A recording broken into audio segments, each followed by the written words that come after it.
Bharat communist party, CPI ప్రజా పోరాటాల సారథి, శ్రామిక జన ఉద్యమాల వారధి సిపిఐ అనకాపల్లి జిల్లా 2వ మహాసభలు మే 5, 6, 7వ తేదీల్లో యలమంచిలో జరుగుతున్న అనకాపల్లి జిల్లాలో ఉన్న సాగునీరు, త్రాగునీరు, ప్రధానమైన నదులను పరిరక్షించుకోవడానికి కమిటీలను ఏర్పాటు చేసి కార్యక్రమాలను నిర్వహిస్తుంది.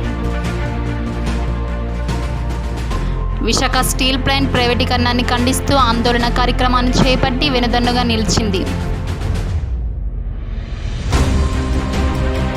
అనకాపల్లి జిల్లాలో మూతపడిన చక్కెర కర్మాగారాలను పునఃప్రారంభించాలని, రైతులకు, కార్మికులకు చెల్లించవలసిన బాకీలను చెల్లించి ఆదుకోవాలని నిరంతరము పోరాడుతుంది.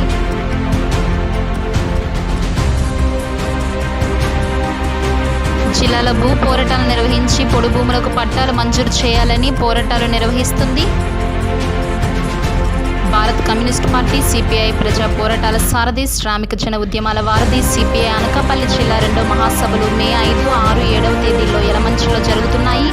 మే 5వ తేదీన మహాజన ప్రదర్శన మరియు బహిరంగ సభకు వేలాదిగా తరలిరండి. జిందాబాద్ సిపిఐ.